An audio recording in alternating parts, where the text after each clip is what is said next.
Bom dia, tudo bem? E aí, gente? Sexta-feira, tudo bem? Como que foi a semana? Todo mundo preparado para o desfrute? Todo mundo preparado para desfrutar? Vocês sabiam que a tradução do sétimo dia na linguagem original da Bíblia não é e no sétimo dia ele descansou, e no sétimo dia ele desfrutou. No sétimo dia, Deus contemplou tudo aquilo que ele tinha criado. Então, às vezes a gente tem a educação errada, né? A informação errada. Infelizmente, na Bíblia, na maioria das Bíblias, a tradução está e no sétimo dia ele descansou. Ou seja, acaba que virou uma desculpa, né? Que fim de semana é de descansar. Mas é mesmo para descansar, né? Só que a gente tem uma ideia errada do descansar, né? Às vezes a gente cria uma ideia errada e isso vira até uma desculpa. Se até Deus descansou, por que eu não vou descansar? Mas na verdade ele desfrutou, ele contemplou tudo aquilo que ele tinha criado, né? Já vamos começar a sexta-feira com essa informação braba aí. Hoje, 10 de maio, então nós vamos fazer a leitura do capítulo 10, tá bom? Em nome do Pai, do Filho e do Espírito Santo, amém. E começa assim: o filho do sábio é a alegria do seu pai, o insensato, porém, a aflição de sua mãe. Gente, de novo, né? Parece que a gente vai lendo aqui e você pode pensar assim, nossa, mas toda vez a mesma coisa, que repetitivo isso, que repetitivo. E aí meu filho ontem me falou exatamente o seguinte, eu dei uma instrução para ele, né? E estava disciplinando ele a respeito de não ter atenção com as coisas que eu peço e com o uso do celular. E aí, depois que eu repreendi ele, ele falou assim pra mim, eu perguntei pra ele, falei, o que você sente com isso que eu tô te falando, com isso que a gente tá conversando? Aí ele falou assim pra mim, eu sinto que todo dia a mesma coisa, você fica falando as mesmas coisas toda hora. Aí eu perguntei pra ele assim, você já parou para pensar se eu estou falando a mesma coisa sempre é porque você ainda não mudou o seu comportamento? Gente, por incrível que pareça, vocês não têm noção da cara que ele fez. Uma cara que tipo assim, nunca tinha pensado nisso. E é exatamente isso. Quando Salomão repete isso, primeira coisa, é importante, né? Esse conselho que ele está dando, essa instrução, é algo importante, é algo que a gente tem que ter em mente, é algo que a gente tem que ter presente diariamente na vida da gente. Principalmente se vocês já têm filhos. Os que não têm ainda, vai aprendendo. Os que têm que ter isso em mente todos os dias. E aí na hora que ele falou isso pra mim, aí ele falou assim, realmente. Então o que acontece? Às vezes a gente vai levando a vida tão no automático, né? Você levanta e vai fazendo e desenvolvendo as suas atividades, como você escova os dentes, por exemplo. De tão automático que é. E a gente não para pensar. Então, da mesma forma que essa simples pergunta que eu fiz pro meu filho ontem fez com que ele refletisse, eu pergunto para vocês. O filho sábio é a alegria do seu pai. O insensato, porém, é a aflição da sua mãe. Mas vocês já pararam para pensar que o filho que se torna sábio, por que ele se tornou sábio? Por que nós temos adultos sábios e por que nós, às vezes, estamos na seara do insensato? A gente está ali no campo do insensato, do tolo, do preguiçoso. Porque ele teve uma educação, porque ele foi disciplinado. Porque na infância dele, o pai deu disciplina e a mãe educou. Ensinou ele a amar a instrução. Ensinou ele a gostar de ser disciplinado, ensinou ele a não se importar com a instrução, porque a gente aprende errando. Quando você começou a caminhar, quantas vezes você caiu para você conseguir caminhar? Então, hoje, os filhos da gente, eles não vão aprender por osmose. Vai vir um espírito divino e vai ensinar tudo que ele precisa saber de vida. E vou dizer mais. Por que eu bato muito nessa tecla? Porque eu tenho na minha família relatos de tias que falam: eu fiz tudo errado. Eu não podia ter feito dessa forma. Eu não podia ter consentido tanto. Eu devia ter disciplinado mais. Eu não eduquei bem. Gente, e é muito triste. É um relato que dói no meu coração. Só que nem eu e nem ela pode fazer nada mais além de orar todo santo dia, bater o joelho no chão e pedir que Deus toque o coração desses adultos, né? Porque hoje são adultos, e fala: tá errado, meu filho, esse caminho tá errado, vem por aqui, ó. Por quê? Porque na infância não foi feito. Então isso é um alerta muito importante. Eu tô estou investindo tempo nesse primeiro versículo para que vocês tenham muita atenção nisso. Estamos precisando de pais e mães que formem, que deem instrução e que disciplinem os filhos de vocês. Porque para o mundo é necessário um adulto. As pessoas, os jovens, eles vão cair muito menos armadilhas, em ciladas. Se eles tiverem instrução, se eles tiverem sabedoria, eles vão saber discernir o caminho do bem e o caminho do mal. Isso é fundamental, gente. Isso é armamento. Armamento. Você está mandando o seu filho para a guerra. Você tem que munir ele. Isso é muito importante, tá? Vamos seguir aqui. Tesouros mal adquiridos de nada servem, mas a justiça livra da morte. O Senhor não deixa o justo passar fome, mas repele a cobiça do ímpio. Na outra Bíblia que eu tenho aqui, ele fala, tem uma linguagem mais simples, ele fala, né? O Senhor não deixa que os bons passem fome, mas impede os maus de conseguirem o que tanto querem. Olha para você ver. A mão preguiçosa causa indigência, a mão diligente se enriquece. E aqui diz, né? Quem tem juízo, colhe no tempo certo, mas quem dorme na época da colheita, passa vergonha. As bênçãos descansam sobre a cabeça do justo, mas a boca dos maus oculta a injustiça. Mas, Renato, o que é isso? As bênçãos descansam só sobre a cabeça dos justos. O que ele está querendo dizer sobre isso? Ele está querendo dizer o seguinte: a pessoa que faz o que deve ser feito, a pessoa que é sábia, a pessoa que é justa, todos os dias, quando ela deita, né, nada impede que ela pegue no sono. Todos os dias, quando ela se propõe a fazer algo, Deus está abençoando aquilo que ela está fazendo. Não é que Deus, então nunca vai cair a bênção sobre o mal. Não, não é isso. Mas você, sendo uma pessoa justa, você tem a garantia de que Deus está ali, promovendo a vitória de tudo que você tocar a mão. Olha que poderoso isso. Já pararam para pensar nisso?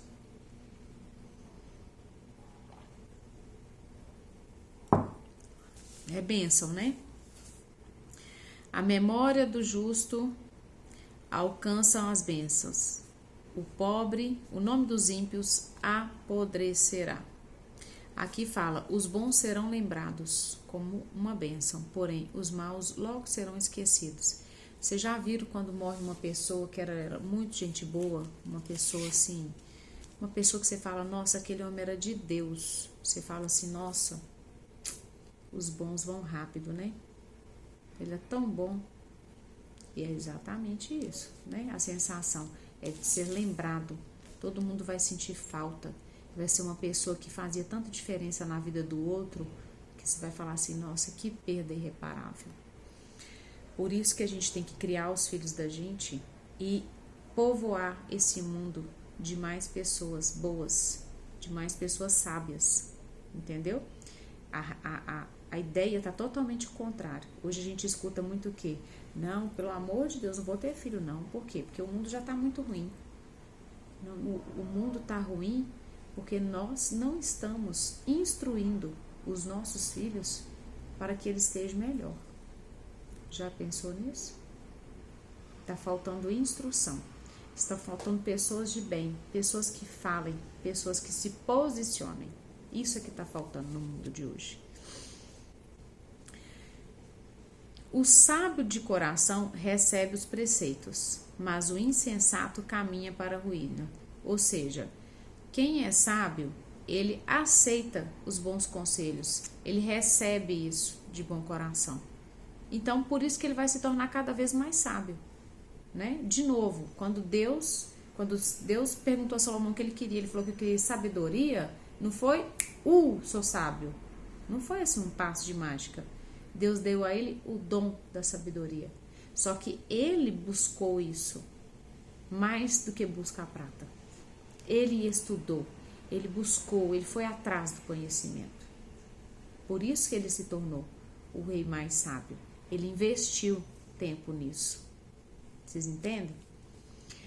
Quem anda na integridade caminha com segurança, mas quem emprega astúcias será descoberto. Ou seja, a pessoa honesta anda em paz, mas quem é desonesto, uma hora ou outra vai ser desmascarado, né, gente? Mentira tem perna curta. Quem pisca os olhos traz desgosto, mas o que repreende com franqueza procura a paz. Gente, na outra Bíblia fala assim, quem esconde a verdade causa problemas, mas quem critica com franqueza trabalha pela paz. Olha que importante isso. Quantas pessoas você tem ao seu redor que já criticaram alguma coisa que você fez, ou que você tem feito, e que você olha e você fala assim, não, realmente, ela está querendo o meu bem, ela está me alertando para algo. Vocês têm esse tipo de pessoa ao seu redor? Se isso é verdade, você está no caminho certo. Não ande com pessoas que não têm compromisso com o seu crescimento. Não ande com pessoas que não estão querendo o seu bem. Quem quer o seu bem vai te corrigir, uma hora ou outra.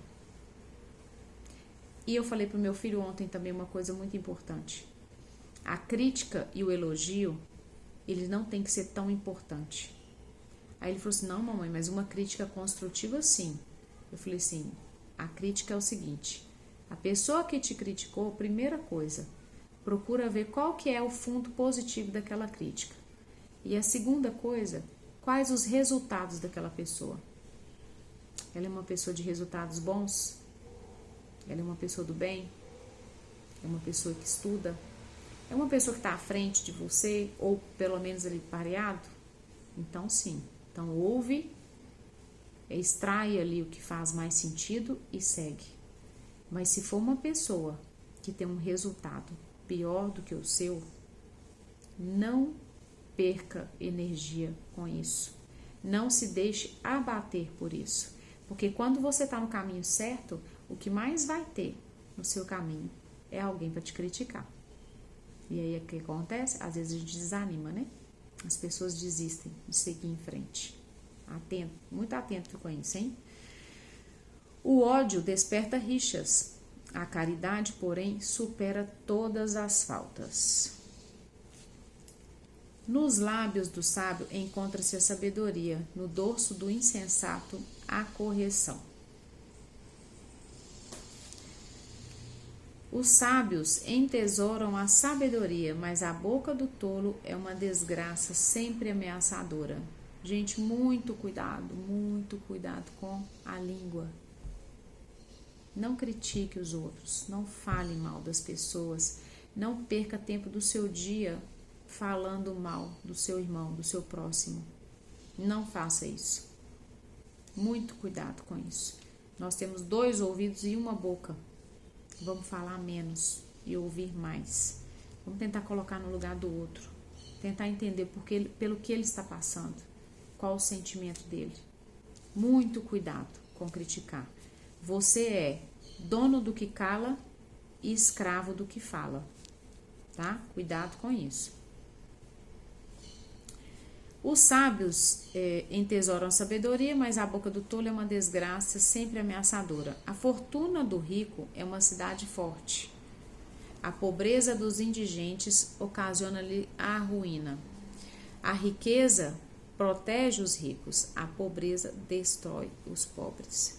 Gente, sempre que fala pobre aqui, né, e isso acontece muito às vezes na igreja, a gente às vezes isso tem feito muito sentido no meu coração. Porque a igreja também fala muito disso, né? E os pobres, não sei o que, e tem que ajudar os pobres, tá. Tem, gente, a gente tem que ajudar os pobres. Mas a pobreza, o significado de pobreza aqui, você sabe qual que é?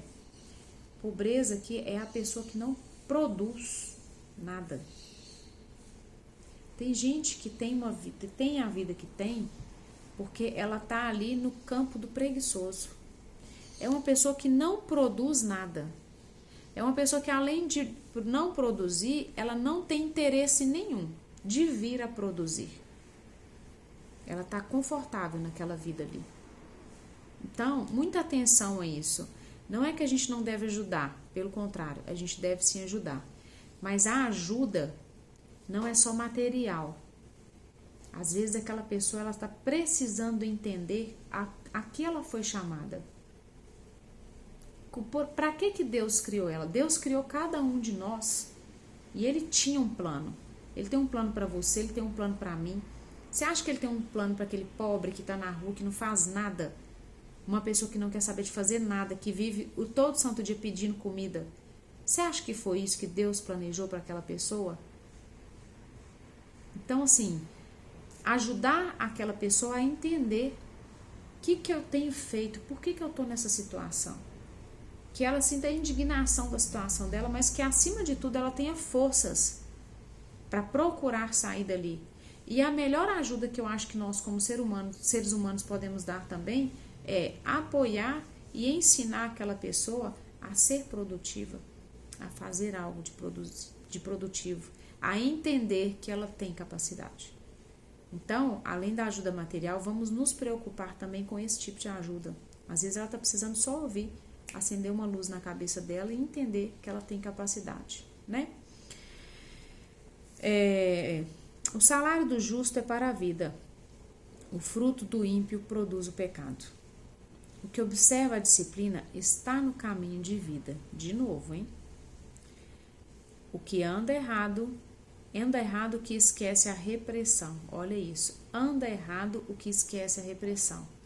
Aquela pessoa, né? Às vezes eu falo com meu filho, eu falo, eu te corrijo e você simplesmente repete. Você não está nem lembrando. É exatamente isso que ele está fazendo, ele está esquecendo.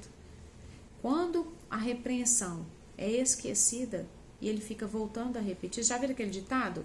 Errar é humano, permanecer no erro é burrice. Não, permanecer no erro é negligência e não vai te levar à sabedoria. É pior um pouquinho. Porque se fosse burrice por ser burrice, estava tudo certo. Mas permanecer no erro vai estar fazendo com que você seja negligente. Você já tem o conhecimento do que deve ser feito, mas você está negligenciando aquilo. Isso é muito pior, né? Quem dissimula o ódio é um mistificador, um insensato, o que profere calúnias. Não pode faltar o pecado num caudal de palavras. Quem modera os lábios é um homem prudente. Olha o que ele está falando aqui na outra tradução. Quanto mais você fala, mais perto está de pecar. Se você é sábio, controle a sua língua. Quanto mais você fala, mais perto você está de pecar.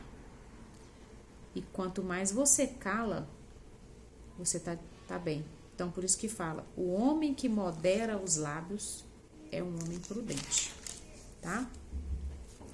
A língua do justo é prata finíssima, o coração dos maus, porém, para nada serve. Os lábios dos justos nutrem a muitos, mas os nécios perecem por falta de inteligência. E por que não adquire inteligência, gente? De novo, por que uma pessoa não adquire inteligência na vida? Porque ela está negligenciando toda vez que alguém vai lá e repreende ou corrige ela. Por isso ela não adquire inteligência. É uma bênção do Senhor que enriquece. O labor nada acrescenta a ela. Ou seja, é a bênção do Senhor que enriquece. O labor nada acrescenta a ela. Aí eu li isso daqui e falei assim, nossa, mas como assim que o trabalho não tem diferença nenhuma? E olha a importância de você ler. Às vezes a gente lê por ler, né? Vou ler vou ler um capítulo aqui porque eu tenho que ler Bíblia. Mas a leitura desacompanhada da vontade de ter o entendimento, às vezes não serve de muita coisa.